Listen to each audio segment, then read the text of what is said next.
SSM's Wednesday Global Africa program brings to you our news stories, exclusive reporting, and SSM perspectives on the day's top news. Plus, the inside scoop on Africa's most important developing stories. Join us on Wednesdays, 11 a.m. West African time.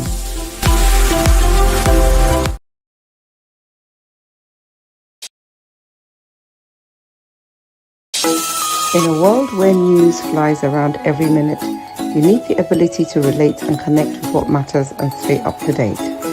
Schengen Story Media News Echoes program is Africans in Diaspora and at Home's leading English news network, one of the most trusted, respected sources for news updates on current affairs as they affect global Africa.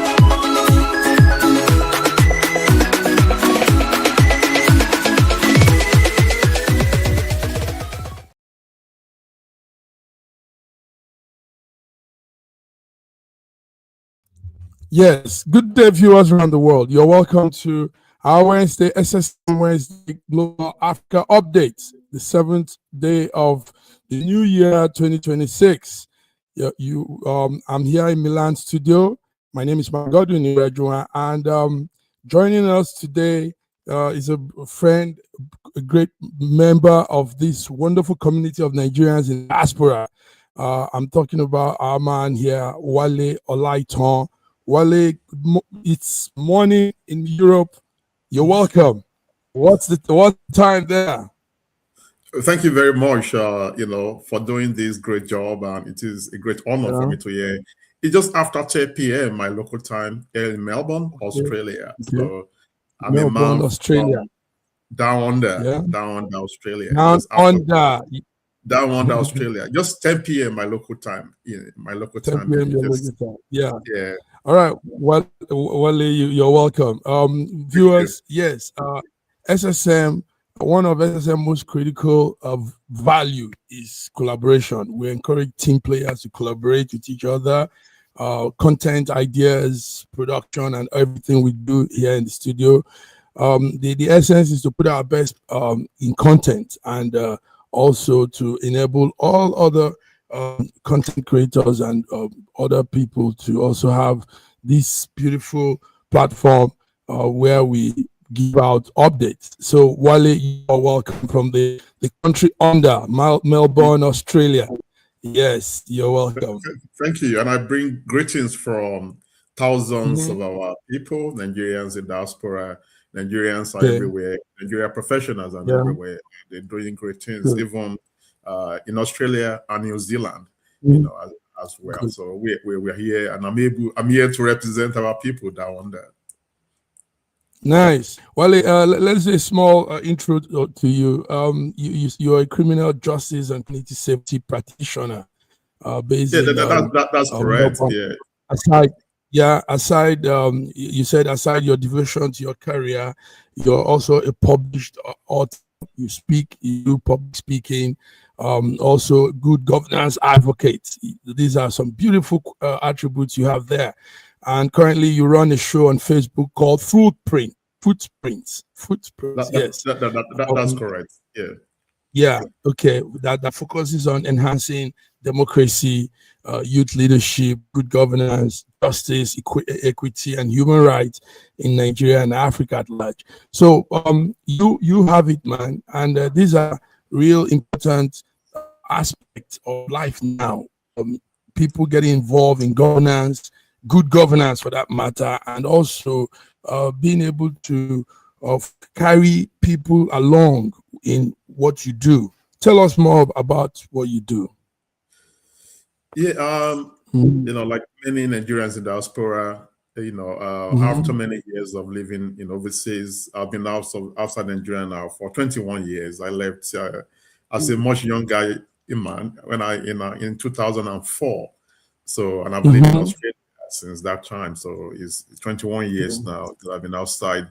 We all go through the emotions of living in Nigeria. It's like you've escaped something. And you settle in your country, Canada, Europe, many countries around Europe, Canada, America. And over time, you begin to ask questions about what are they doing differently in those countries. Absolutely. Yeah, because over time you realize that we have same people, human beings, running those countries and doing all those great things that we're all running to. I guess we all contribute as well, but we also run there to enjoy some of these benefits. So you begin to think and ask questions on how we can do better. What can we really take back home?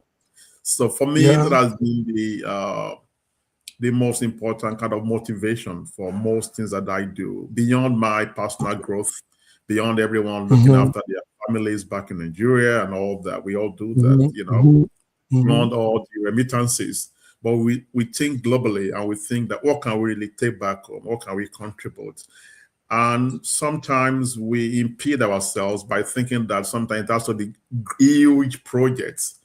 Sometimes it's as simple as what you're doing on this program, of just raising consciousness of our people, of talking to our people, of having experts. I've gone through some of your videos, the level of discussions, on your program. I must say, kudos to you and all the great panelists. So you see all those great ideas. I believe strongly in the power of ideas, and that's how to change a nation.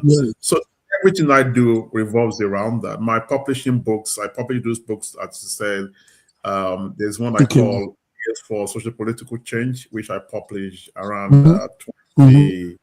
I would think 2015 or thereabout. And 4 years later, I published another one, which I call Reflections, a collection of my social media entries. But they are all about what you discuss there on every times in a week. Ideas, global ideas, and challenging perspectives at home on how we can do things better, regardless of our decisions around whether we want to stay in Europe or in America, North America, whatever personal decisions we make, whether we want to even go back to Nigeria. These are personal decisions. But beyond that, what can we really take back home? What can we really contribute to our own society? If not for us, but for our own kids, that are here. I've got my, beautiful daughters. They were born here. My oldest one was born in Nigeria. She came with us as a kid. So that if they want to even go back home, they can know they have a place, another place they can go to. Yeah, so that motivates most of the things I do, and most of my little ways of contributing to Nigeria, and one of the reasons why I'm here on your program. Oh man, this is awesome. You speak so fluid. Now, also, it's important to help push out some of those books. So if you don't mind, let's have those books and let's make a sales point for them, so that we can also have a look at the books from Europe. Books are, you agree with me that, like you said, there's consciousness that is on the rise. There is this awareness in many people, mostly Africans, Nigerians.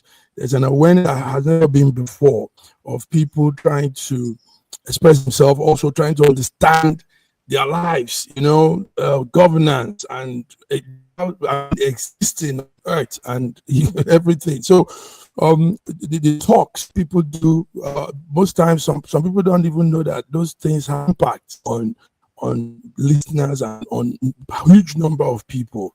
What we say, what you tell, what you put out, what informations you give, those things really matter. So you are doing a great job from your end. It's really nice to have you with us here. Thank you. Thank you.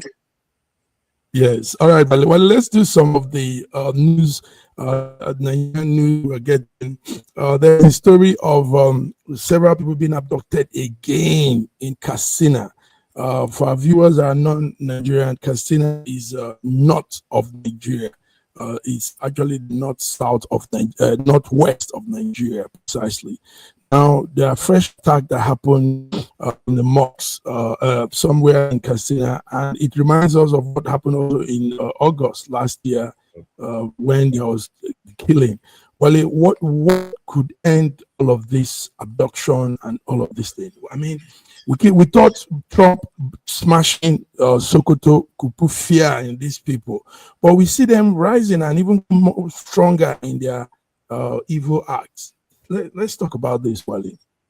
Thank you, my Godwin. Like, one thing, whatever name they call it, when you fighting terrorists. You fighting an ideology, and that's the difference between fighting other forms of criminal behavior.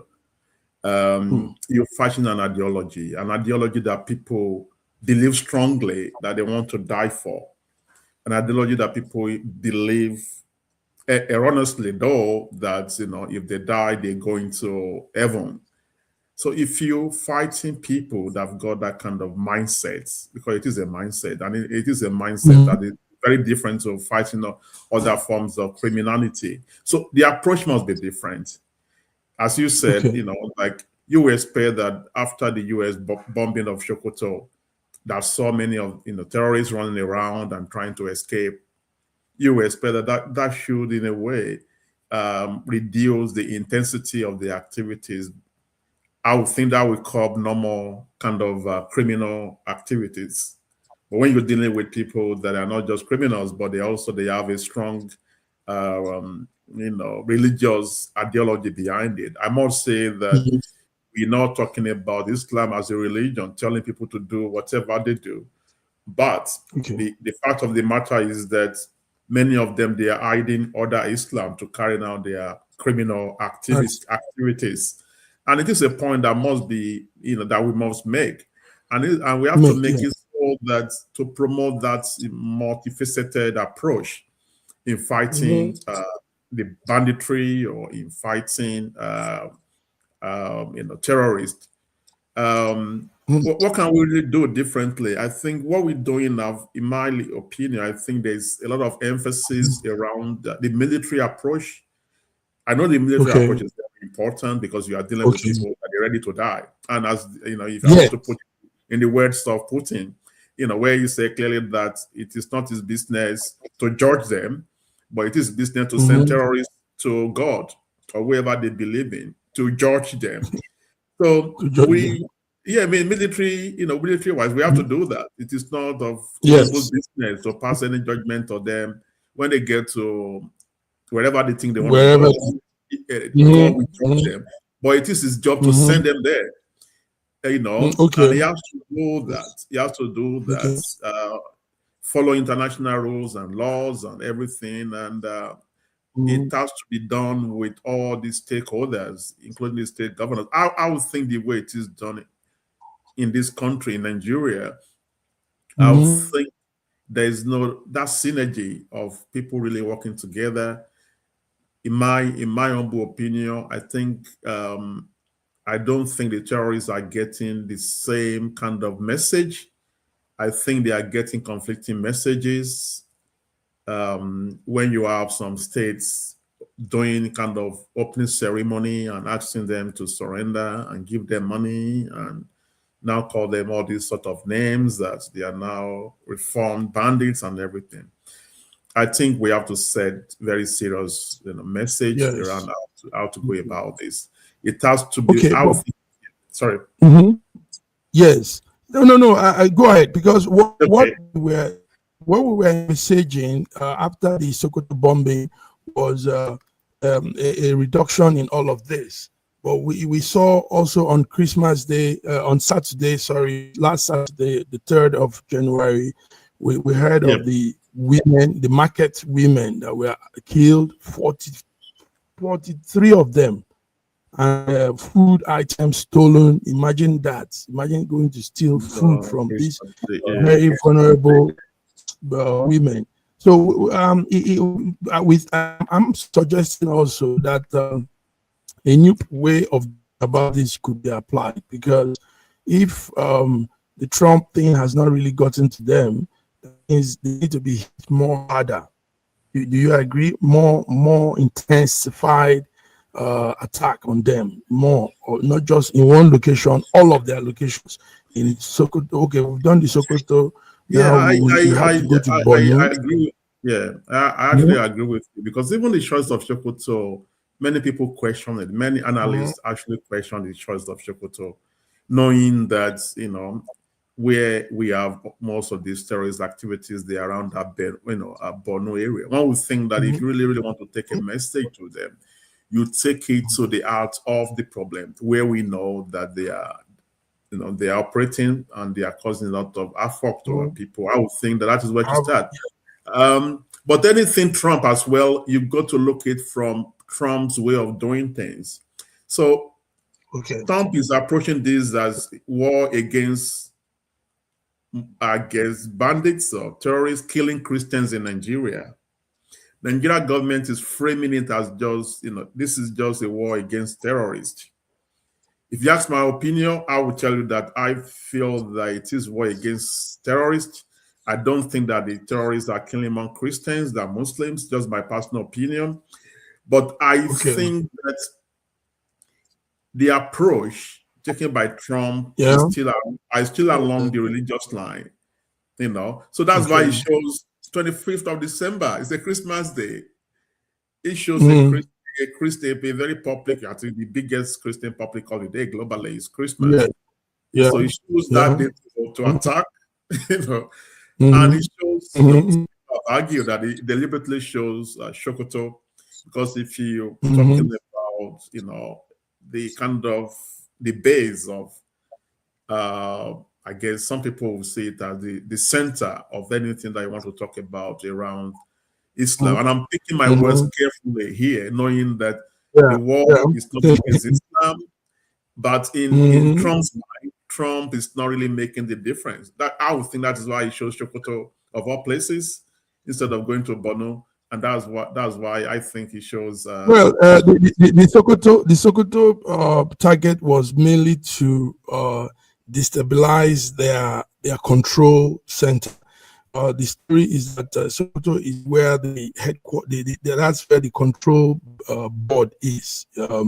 All command and instructions and everything comes out from there. So the target that's the news we got. We had to make our findings too. So that's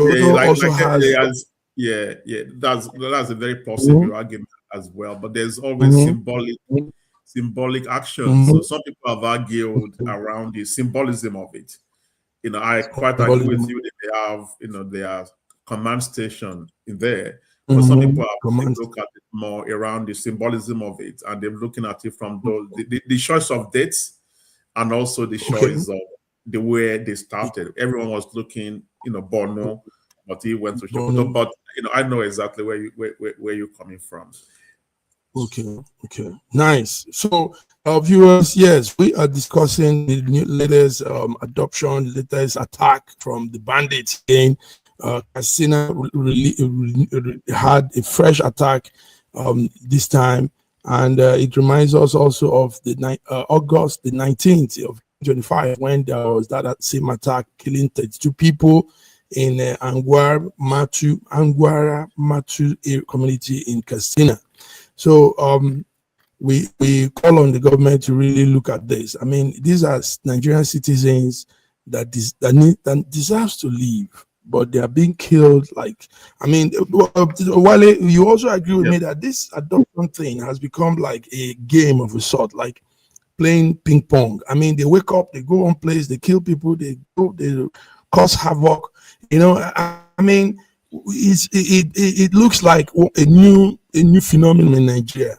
Go and kidnap people, kill people, raid people's homes and villages, not even minding who they are. They are doing everything, like you said, to both religion, Christian, Muslim, bombing. I remember they bombed the mosques last time. So they did. They did. So and that's why you will know that they don't really discriminate. That's why you can use a lot of these attacks on mosques. And I would think even available statistics, they've killed more Muslims than Christians in terms of number. So it is difficult to argue it as it is more, killing of Christians. You think they've killed more Muslims than Christians? You have that data? I'm not able to really provide that number, but if you look at many number of people they've killed up north, in terms of most of this insurgency and terrorist attacks, and if you want to go by the basic, the geographical spread in Nigeria, you think that many of the affected areas up north, they are predominantly Muslims. And if they are killing more people in that side of the country, logically, you would think they have killed, more Muslims than Christians. But again, we don't want to trivialize what they're doing. Even the death of one person, whether one Muslim or one Christian or even a non-believer or a traditionalist, as a country, it is unacceptable. That is what we. Okay, I live here in Australia. About 3 weeks ago, I'm sure you see the Bondi Beach, the Bondi Beach terrorist attack. The whole country stood up in strong condemnation of it, of how can we allow this to happen. And it happened on a very Jewish holiday. And people don't know is we have a lot of Jewish community here in Australia. Many people outside the country, they don't know that. We have a lot of well-established, Jews in Australia with thriving big businesses and everything. Even some top politicians, they have Jew background. Many people didn't know that until that thing happened. So this shows a Jewish holiday. They went to one of the most beautiful parts of Sydney, the Bondi Beach. It has one of the best, real estate, and they went there and did what they did. But whatever they expected to achieve, they got the opposite because everyone, stood up against them, including even the guy that actually one of the heroes that actually, saved many lives. It really saved many lives.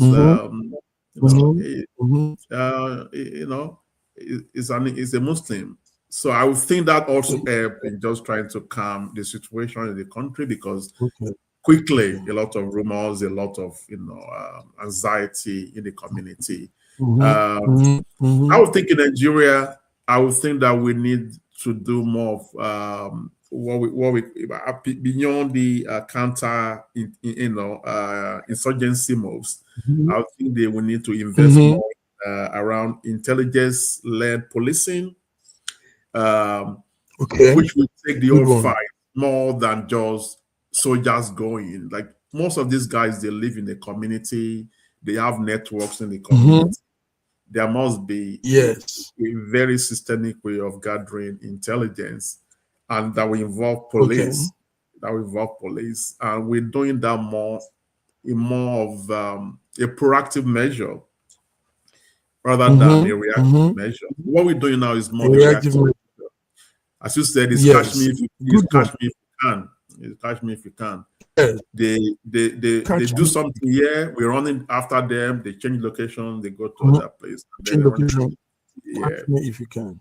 It's more like catch me if you can. Yeah.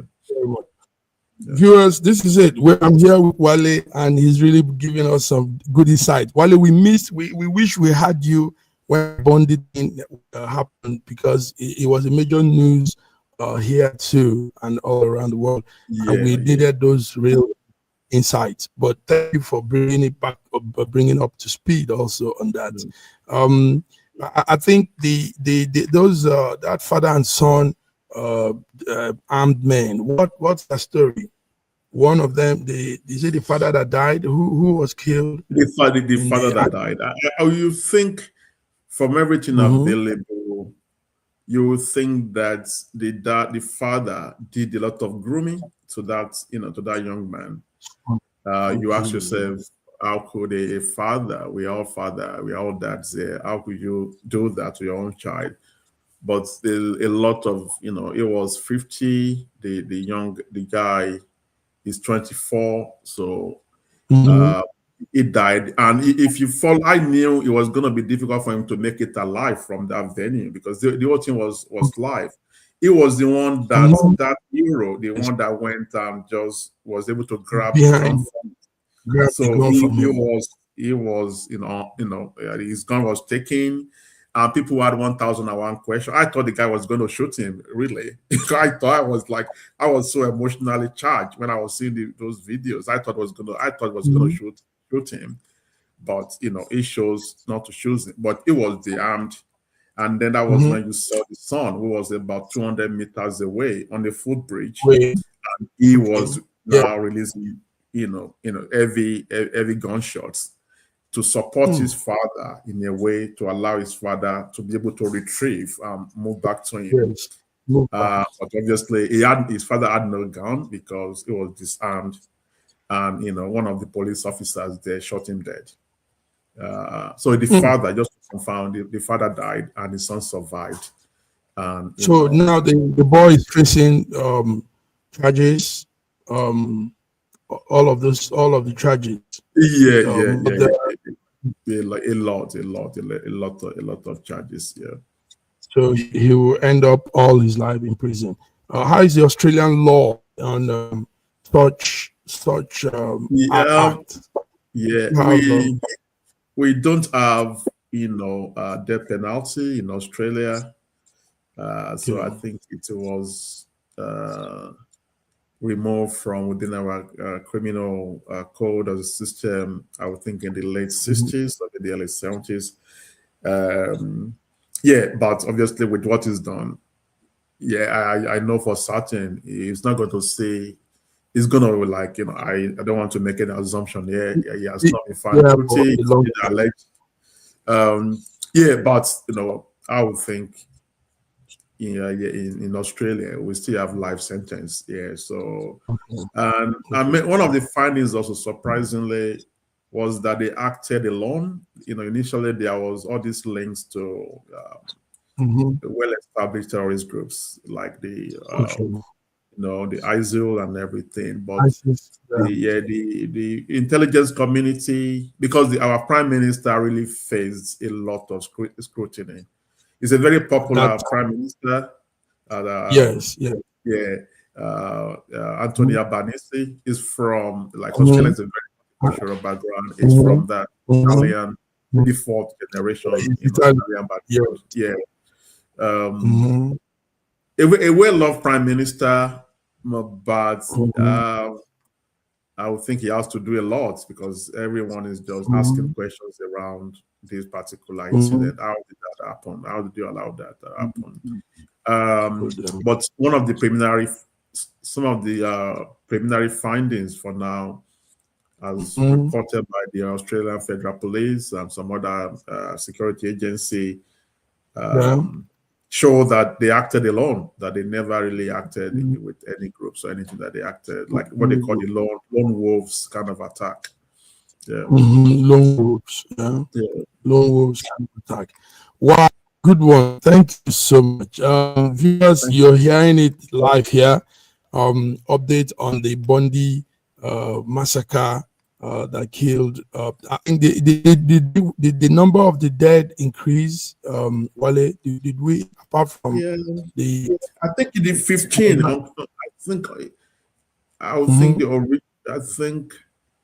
I think in the first 2 or 3 days, in the first 2 days, they were able to confirm the actual number, and I would think we can fact check me here. I would think maybe in total, maybe about 15 people were confirmed. We had 15 when it happened. So, but I thought maybe some people probably will die. I think it was one of those things that within 24 hours, they knew who survived, they knew who died. Within max 24, 48 hours. I think obviously the hero, he was out of the hospital last week, and all right, so viewers, some flashback photos there.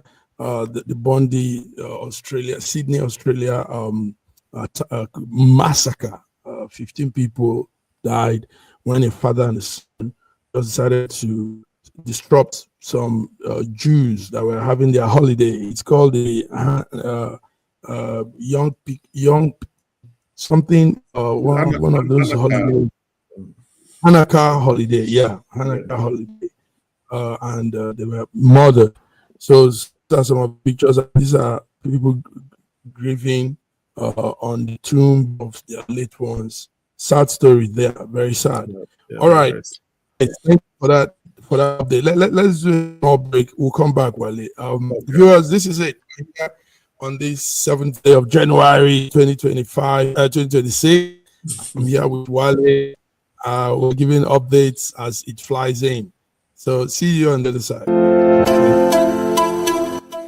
SSM's Wednesday Global Africa program brings to you our news stories, exclusive reporting, and SSM perspectives on the day's top news. Plus, the inside scoop on Africa's most important developing stories. Join us on Wednesdays, 11 a.m. West African time. Nigeria, we hail. Nigeria, we hail thee, our own dear native land. Though tribe and tongue may differ, in brotherhood we stand. Nigerian soul are proud to serve our sovereign motherland.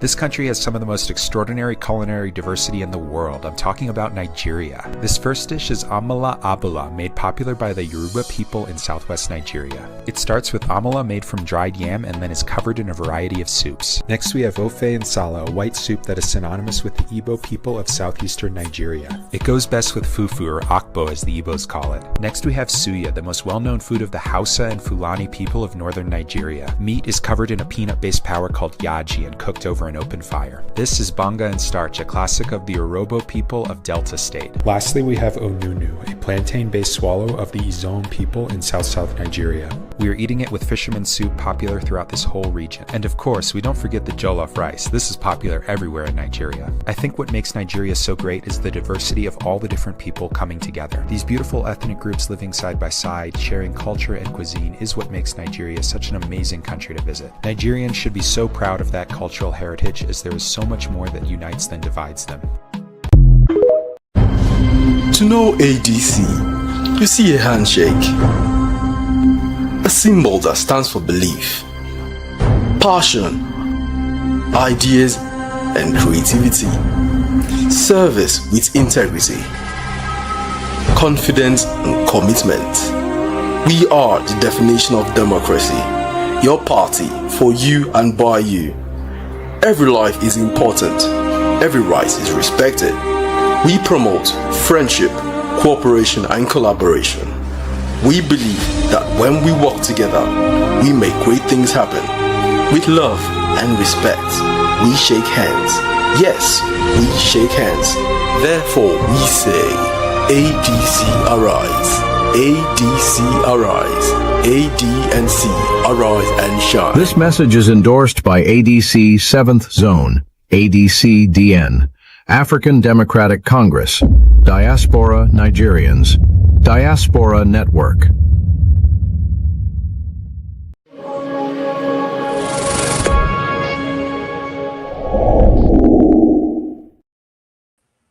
Yes, you're welcome back, viewers, on this beautiful day, 7th day of January 2026. We're here in the studio. Wale is there in Melbourne, Australia. I'm here in Milan, Italy. Wale, let's look at some political tension that's brewing in some states in Nigeria. Again, Fubara, the governor of Rivers State, South Nigeria, is at loggerhead with the former governor and the present minister of FCT, Wike. We are seeing some videos this morning. They sent a video in where Wike even had to begin to look out for alliances with some other heavy political figures in Rivers so that they can join with him to fight Fubara.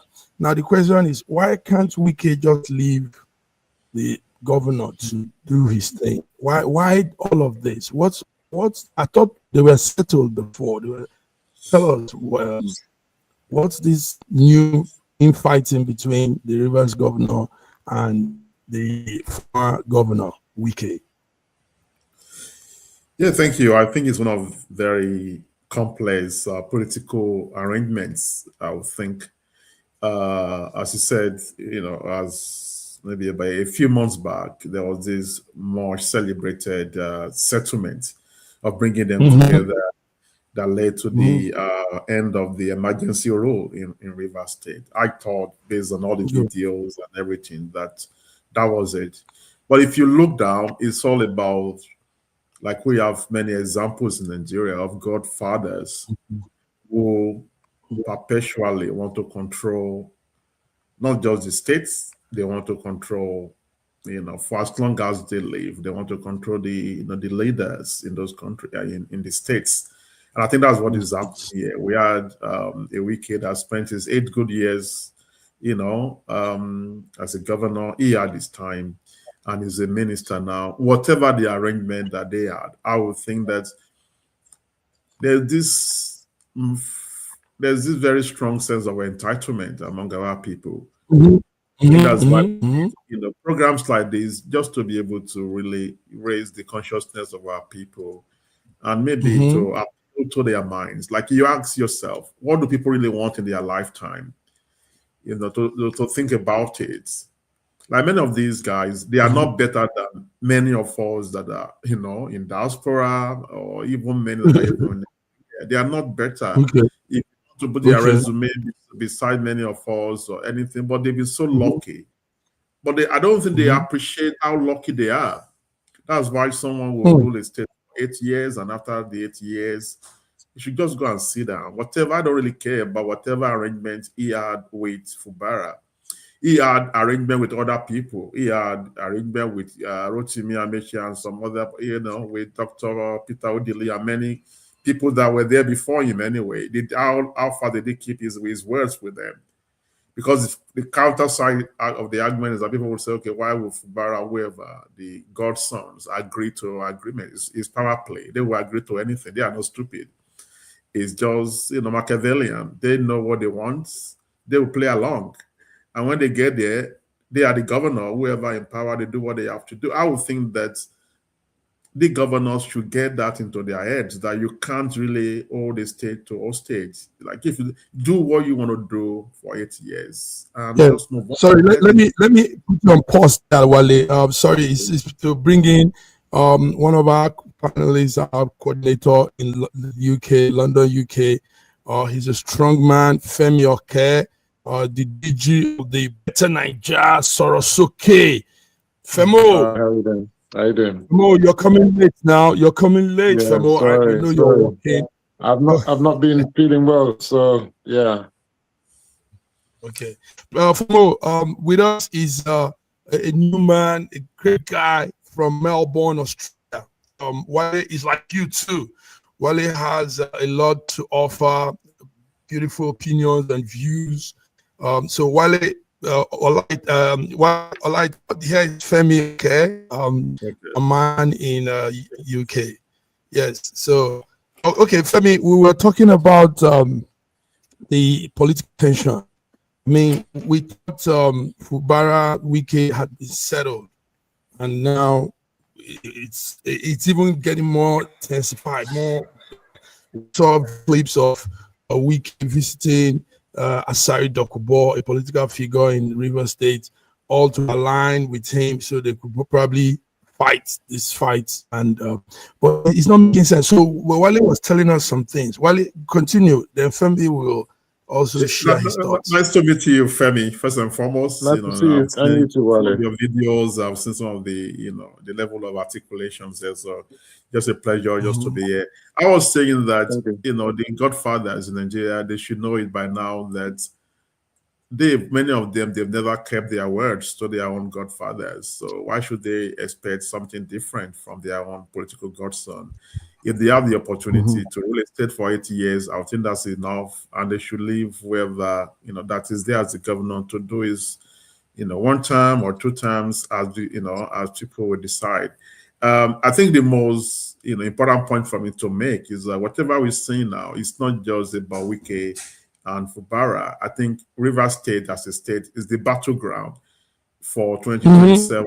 Election. So in my very quick analysis of it, and I will allow Femina to say some words, whatever we're witnessing right now, it's not about Fubara and Wike's case.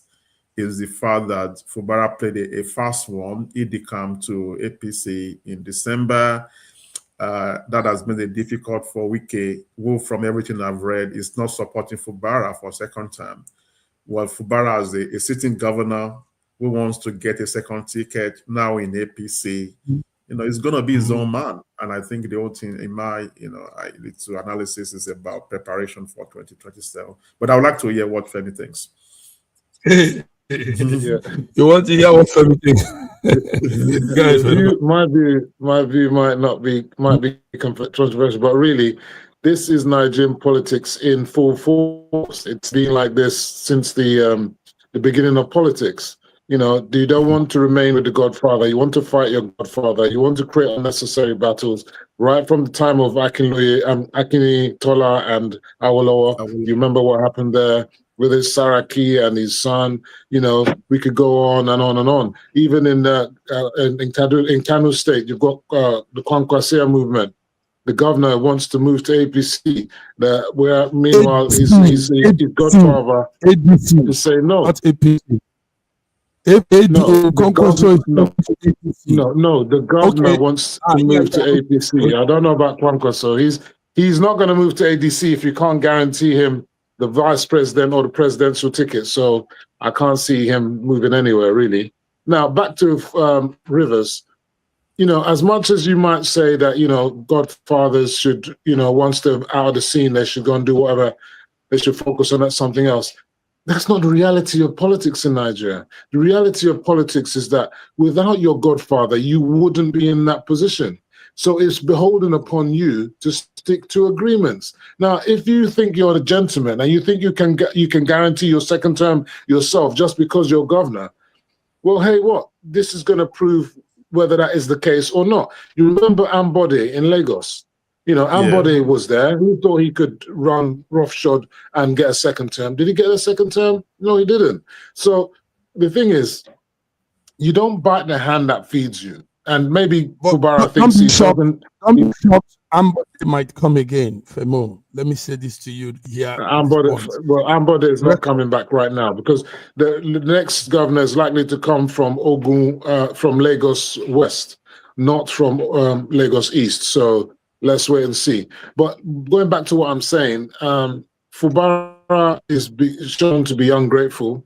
And that's the message that's being spread by Wike and others. And basically, he's not even sticking to the agreement that brought him back to power. So when he brought back to governance, he was supposed to liaise with the House of Assembly, submit the bill, the new appropriation bill. He hasn't done that. He's still ruling as if to say he's a demigod. You've got to take the budget to the state assembly for approval. If you've got any commissioners and other appointees, you've got to take them for approval to the House of Assembly.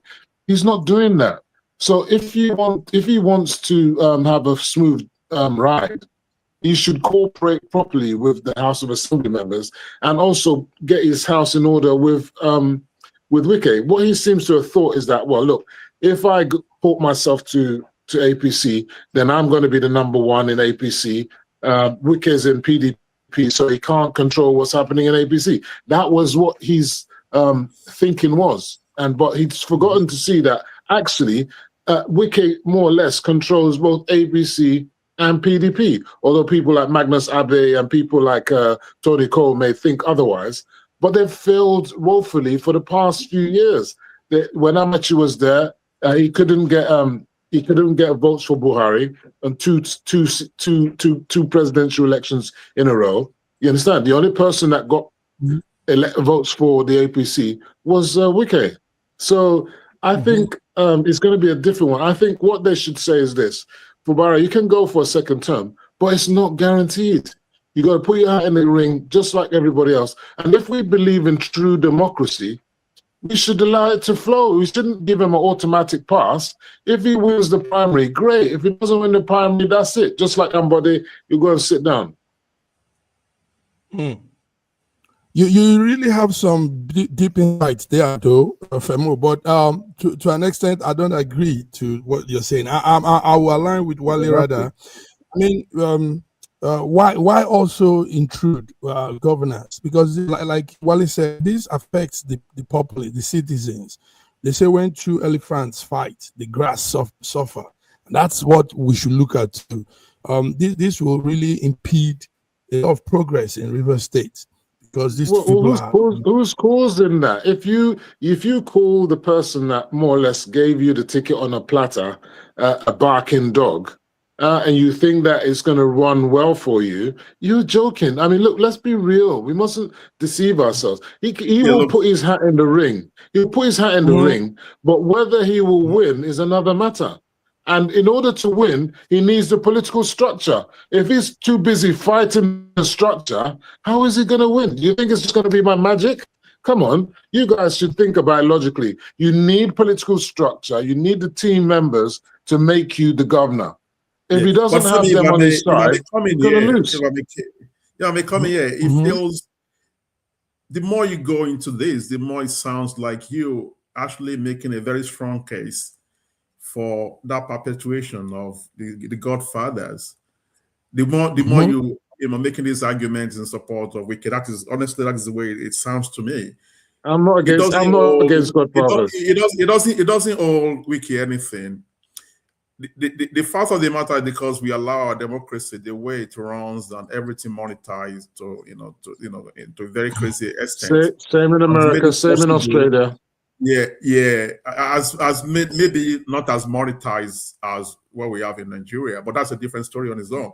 The point I'm making is that I get your point around people keeping on to agreements, but is actually Wike saint in that aspect. He had his own Godfathers too. How did they go with that agreement he had with Rotimi Amishi? So we can't be making that moral argument here. I would think. So, I'm not making any moral arguments. Wale, I'm just talking. No, there's nothing moral about it, because I've said that he can put his hand in the ring. But in politics, you've got to be strategic. You understand? And if you don't have all your ducks in a row, guess what's going to happen? It's all going to amount to zero. So at the end of the day, if you're fighting the powers that be and you haven't got all your ducks in a row, no matter what you think, no matter your sentiment, it's not about Godfather and being sentimental or moralistic. You need to do the political game properly. What does that mean? Even in any politics, in America now, if you're a Republican and if you're not in league with Donald Trump, guess what? You're going to be out in the cold. It's not because Donald Trump is necessarily the Godfather. He's the kingpin of the party right now. And anything that you do in the Republican Party without Donald Trump is going to be is going to be zero. So that's the way it works. It's simple. It's not complicated. So Fubara shouldn't keep on burning all the bridges, because at the end of the day, it's not going to work in his favor. I'm not for or against Fubara. He can do whatever he wants. But what I'm saying, he's going to go into the field with everybody else in a level playing field, even though he's the governor, and that's not going to guarantee him the second term. I'm sure he knows that. I haven't read anything here, and feel free to correct me. I haven't read anything where he has asked for a free lunch, where he has asked for to be given a free ticket. I haven't read anything like that. I think what I've read is Wiki actually going all the way, trying to even prevent him from even putting his hands up for for re-election. So there are two different things. So my position is very, very clear on this. Forget about all the arguments about people keeping to agreements, or all the Godfathers trying to do everything. I will always align with the people, and when I align with the people, I don't see the position of a Godfather align with the position of the people, because the position of the Godfather is coming from a very selfish angle. It's coming from a angle of high degree of entitlement that we've seen a lot. I don't really know what a man wants in his life, having served as a governor for 2 terms and is now a minister of FCT.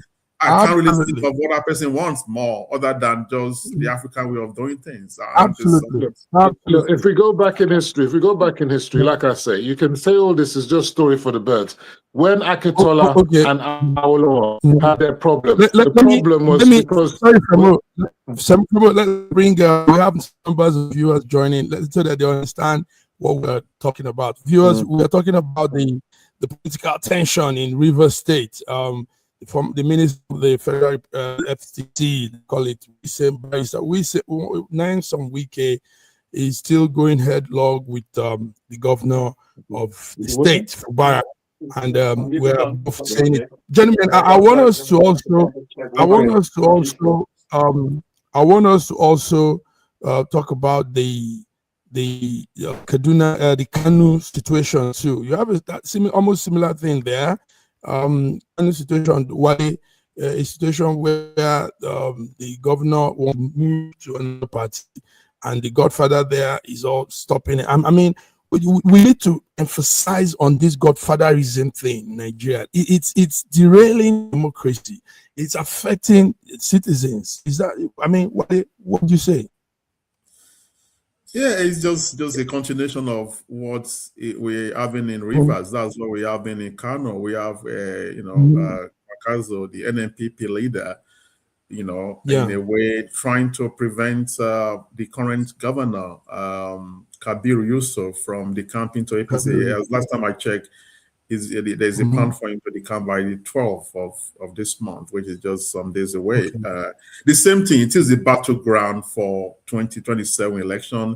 It's not a coincidence that we're talking about Rivers and Kano here on this program today in terms of the votes that we all know. Looking at recent presidential elections, you don't need to be a rocket scientist to work it out. Whatever that comes in terms of votes coming from Rivers and from Kano, they go a long way in determining who becomes the next president. So for me, the bigger picture is around, for the first time in the history of Nigeria, we have a politician as the president.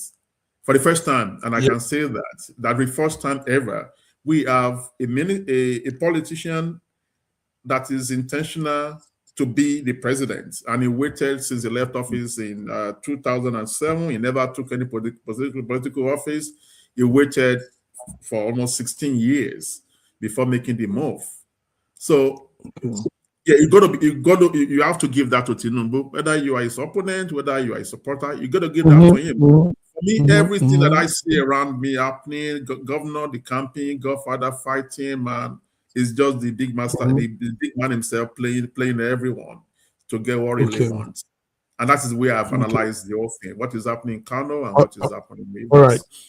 Thank you. Well, but before Femi, you're coming in, but before then, the house is getting fuller too.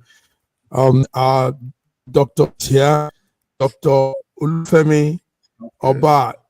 Good day to you. Yeah, good morning. Good morning. How are you? Yeah. Good morning, Femi. Good morning, Mr. Wale. Good morning, sir. Yeah, good morning, doctor. Doctor, yeah, okay. I remember I saw a video I was going through maybe a week, maybe some days ago, just trying to follow myself with. And I remember I was like, there's one Dr. Femi, there's one Femi. Okay, I can see the faces now. Yeah, I was just going through some videos to familiarize myself. Dr. Olufemi, that's our man, the coordinator from Melbourne, Australia. So has the same. I mean, when I see him, I just remember the two of you, and it will be a wonderful year analyzing situations together. So, Dr. Femi, you're welcome. So, Better Nigeria, Femo, tell us.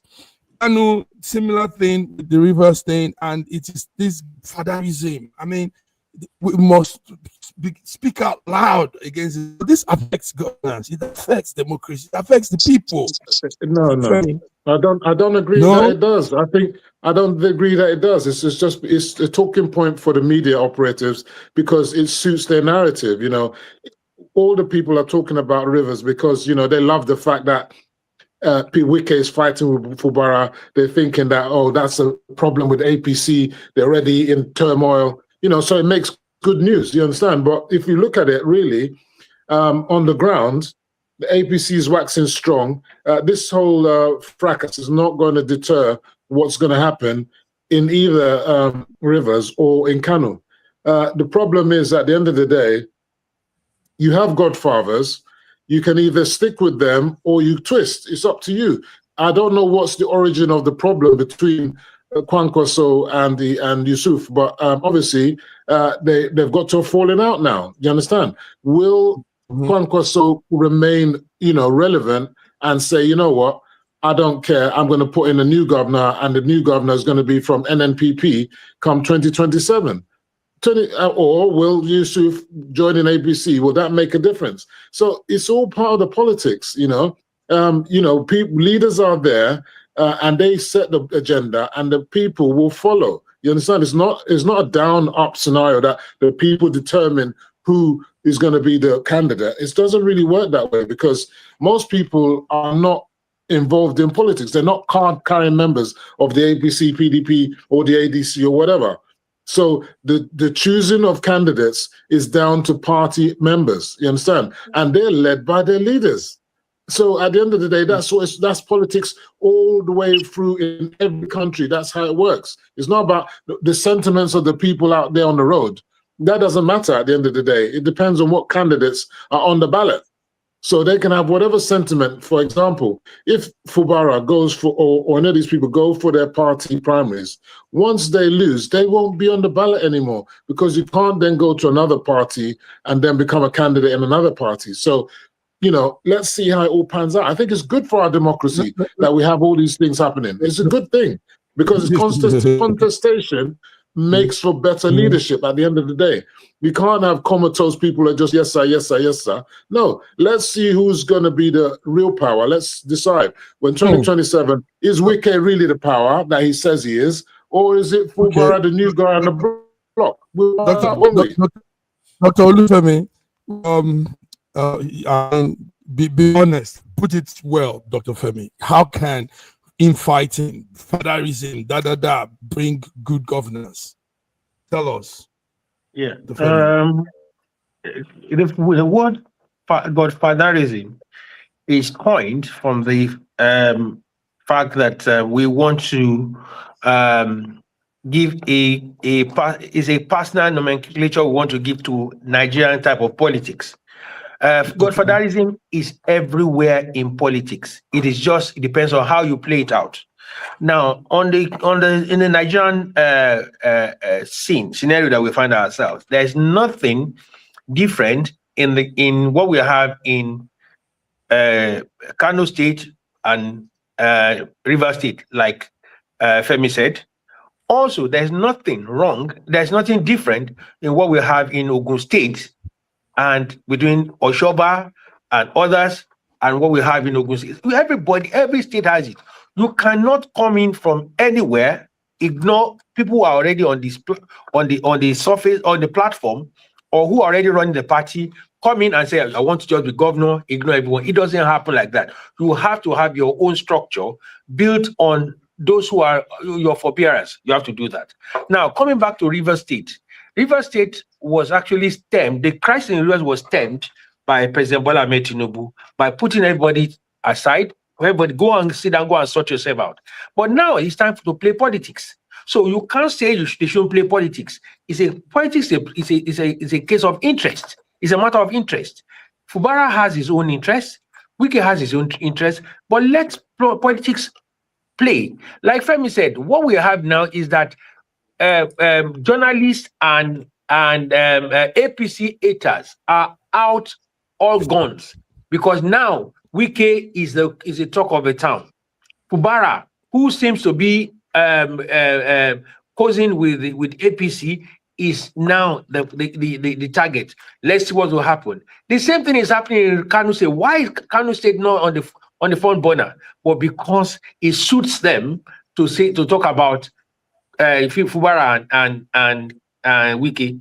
Now going back to what happened in River State, Fubara actually came on the platform of Wike and his group, and they've fallen out. But they've given him the opportunity to rule for the rest of the year. Now it's time to play politics. Let politics play. Let's see if Fubara can muster enough strength to dispose him. And let's see whether it's going to have. But what happened in Rivers, in Edo State the other day, it was Oshomole that brought Obaseki. Obaseki gathered enough strength and muscle. What was it? He outwitted Oshomole, and he became governor for 8 years. It can happen in Rivers State. Let's see whether Fubara has that kind of muscle. But so we makes as if it's it's not in the interest of anybody. It's not. It is the interest of everybody. This is what politics is all about. It is interest. Absolutely. Simple. It is interest. Wale, sum this up. Do you? It is interest. No, I think that I don't want to. I've made a lot of points and I've listened to a lot of points. I don't want to discount points raised by speakers. But my but to completely dismiss the level of instability, associated with all these, internal wranglings and internal fightings, for me, it is a disservice to democracy itself. For us to completely ignore how destabilizing all this fighting between them is. But I get a bigger picture. The bigger picture is about politics. It's not for, it's for the big boys and big girls. So, and if you can't start it, get out of the kitchen. I know that. Many of us there with the student, when we were in school, even we're back in student, it wasn't for, you can't just be light-minded. Yeah, yeah. So I get all that. But for me, there's still that fundamental thing which I've said is that, at the basic level of human and whatever thing we're trying to attain in life and all that, at what stage will someone feel, look, whoever you believe in has been good to you? You've been a two-time governor, you're a current minister. What time do you really want in life? I think for me, at the end of everything that we said, all the struggles, it still comes to that fundamental thing for me. Maybe it's my kind of outlook on life. That is some of the issues I have with the so-called godfathers, but I understand the politics of it as well. Yeah, so can I just finalize on my point? Wally, look, if you remember when Fashola was going to do his second term, there was a danger that he might not have done his second term. It's always the case with every governorship. To get the second term, you must toe in hand with those that put you there so that you got everybody on side. Why should you make those that put you there your enemy? I think that's bad politics. So at the end of the day, I don't understand people now, when Fubara was in PDP. So what stopped Tinubu then from dropping, like he did for Ambode, the treatment that they give to Ambode, they wanted to give it to so the difference is them from giving that to Fashola the difference is that most probably Ambode stepped on too many toes and he upset the apple cart, and so at the end of the day was felt, you know what, this guy is not ready to have a second term, and so he wasn't supported. But if he had fallen into line like Fashola, he would have had his second term. So you need to think about what is the most important thing for you. You understand? Is it fighting? Is it getting your second term and then you can deliver whatever it is you're trying to deliver? After all, you're there for the people. So if you want to have a second term, you should be doing all that is necessary for that. And partly what you're saying about governance is being affected. It's not anyone's fault why Fubara is not presenting the budget to the House of Assembly. That's his fault. He's too busy going around making commentary here and there instead of doing good governance, which is following the rules of the game, which is the House of Assembly is not just there to be a rubber stamp, it's there to do checks and balances. So if you don't want to follow in with that, then your likelihood of a second term is diminishing by the day. So it's up to him. I mean, I'm not against him. The funny thing I find about a lot of people is that Fubara was their great asset when he was in PDP. He's now joined APC, their enemy party, and they're supporting him again. It's like anything against Wike, we want to do it. But I don't think that's going to be, I mean, I think that's just not going to work for him. I think this is more opposition politics that's going on here, and the enemy of my enemy is my friend scenario that's going on. So at the end of the day, it's all good. Right. You know, you can love Fubara even though he's in the APC, your hated party, you're loving him, which is kind of sounds duplicitous. Why don't those opposition bring their own candidate? Let them bring their own candidate instead of relying on Fubara. Where's the PDP candidate that's going to come from? Where's the ADC candidate? Are they going to get any votes in Rivers? I doubt it. Well, let's see how all of those play out. But one thing we know is it doesn't look good. Wike is still trying to, because we know you guys don't want the states. There's an under motive for all of this, and you know it, Dr. Femi, you know it, Femo. The victory of APC in 2027. There's no other motive than that. That's politics. No. That is the motive. There's a financial gain. There's a financial thing there too. Okay. If you don't know what you've heard now. Okay. Well, Fubara is the governor. He controls the purse. He's the governor, isn't he? Gentlemen, you guys came late, but let's still do small 10 minutes added to the normal time. Let's come to the update on what's happening in Venezuela, even though that will be more of a topic on Friday. But we heard this morning the acting, you call her probably the acting president. She said, she said no foreign power is running Venezuela. No American power is running Venezuela. So that puts to rest some of the argument that America is coming in to take over governance. She said it in a press release early this morning. Gentlemen, I don't know if you guys have anything to say about that. We could move on. Anything you want to say? I think she needs to do more than just the rhetorics. Needs to be more proactive. And what Donald Trump is doing at the moment is done. The American presidents have done it before. What he's doing, he's just doing it in a higher level. Is extremely called. Is just espionage, international espionage. This is terrorism. There is nothing called beyond that terrorism. You go to another country, go and kidnap their president, for goodness sake.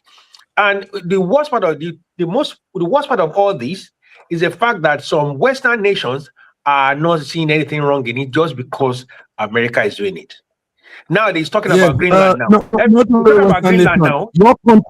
Your country has been called out. Nigeria has been called out that we've not made any statements to that effect. It is not about Nigeria. ADC is talking about ADC is not about Nigeria. ADC is talking about Tinubu. This is not Nigeria. This is a Western country. Let them talk about what is happening in the West. We are more concerned about our economy.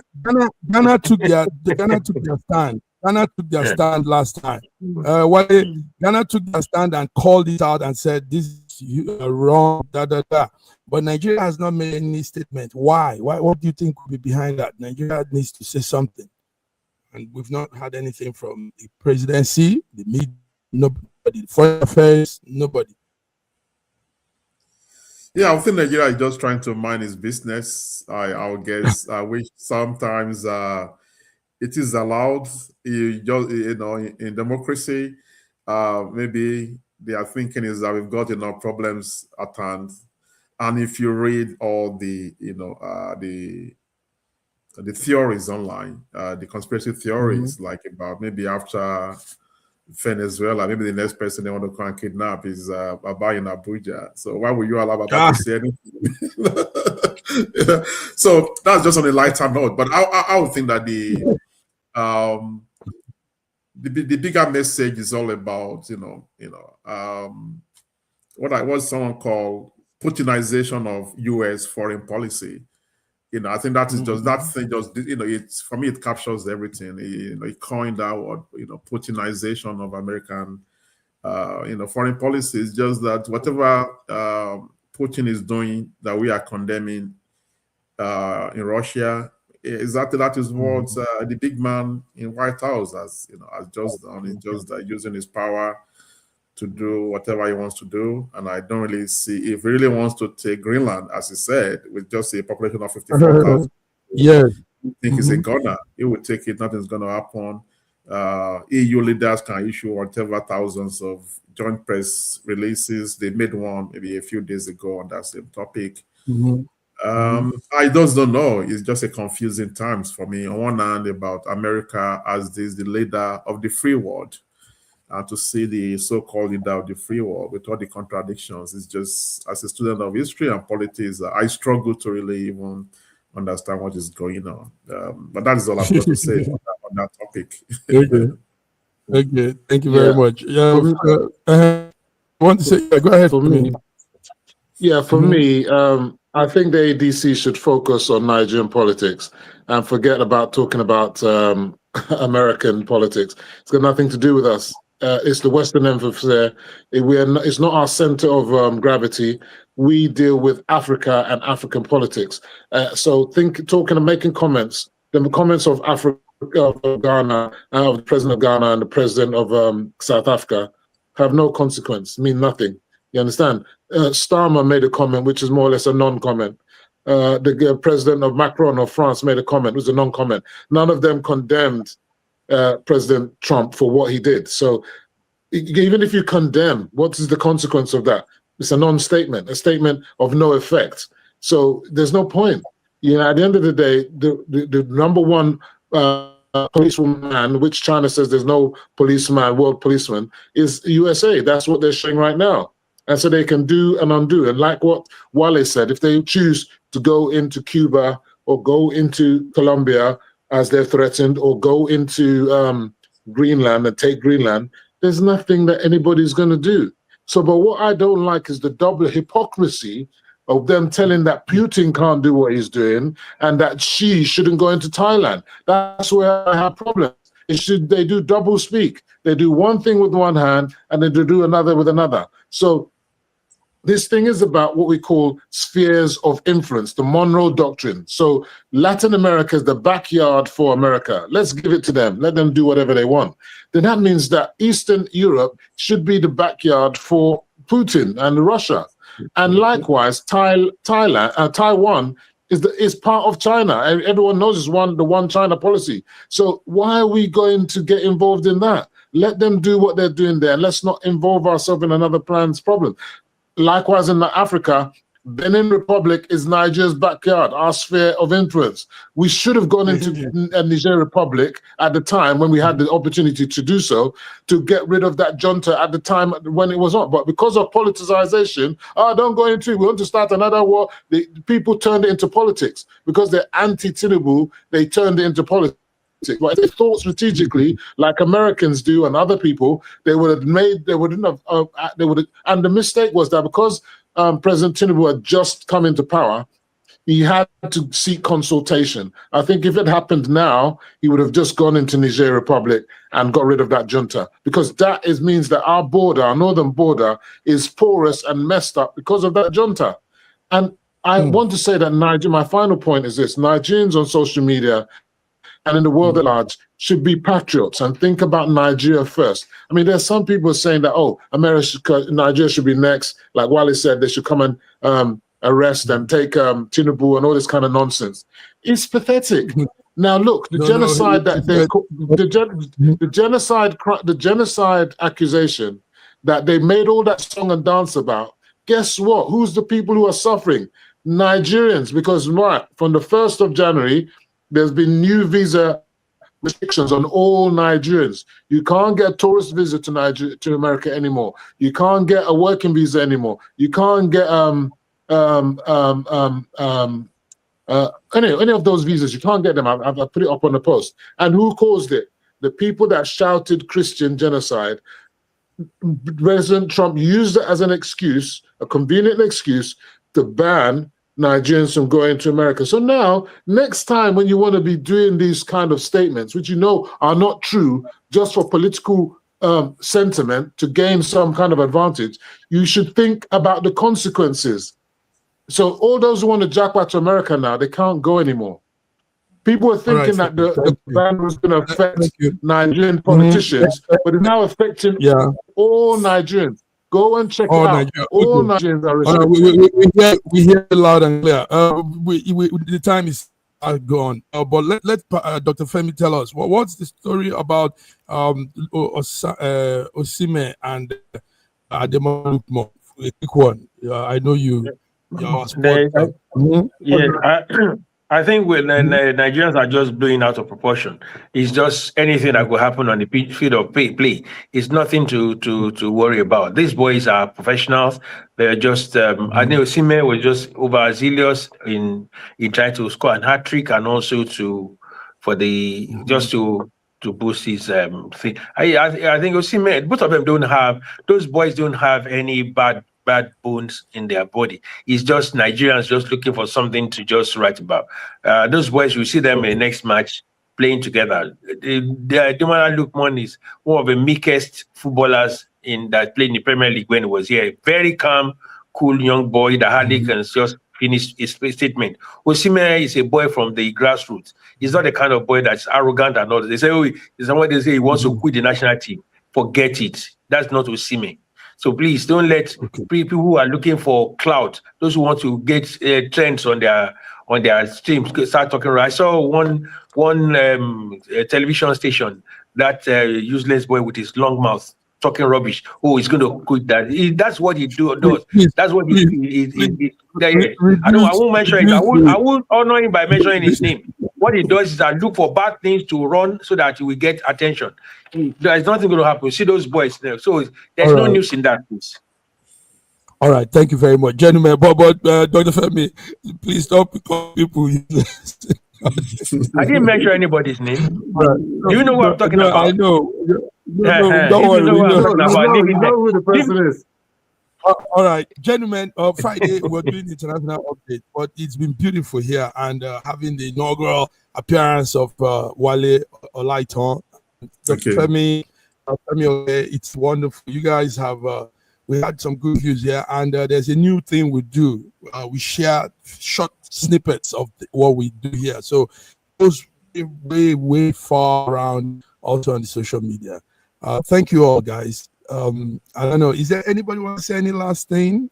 Any word? Well, I want to wish. I hope that the Eagles do well and they soar in the next match against. Tunisia. I think it's against Algeria. I think Algeria Eagles as well. So we got to beat them because we want to get this cup. Even though we're not going to the World Cup, and Donald Trump doesn't want Nigerians in America, so we're not going to the World Cup anyway. So we're not coming. But we need to win this one on African soil, just to show that we are truly the African champions. It's going to be a tough one because if we beat Algeria, you've got Morocco possibly, you've got Senegal, you've got, big boys are still in the game. Ivory Coast is still there. So we've got to defeat Algeria by all means necessary. What we shouldn't do is like what we did in the last game where we beat Benin 4 or 5-0 or whatever it was, and then the next game was struggled in to win. So we have to win decisively against Algeria. No messing around. Another clean sheet. We have to win decisively against Algeria. All right, guys. With that, we say have a beautiful hump day. It's night in Australia, so there will be entering Thursday, but it's still morning in Europe. We didn't say something. The snow, the cold weather in Europe is killing many Europeans. Do you guys know a lot of accidents, the snow, the slippery ground, the road, and people are dying also from the cold. So this is what we're having here in Europe. Until we come on Friday, Dr. Femi, thank you. Femi, okay, thank you. And Wale Olaitan, thank you. Thank you. Bye-bye. God bless you. Bye-bye.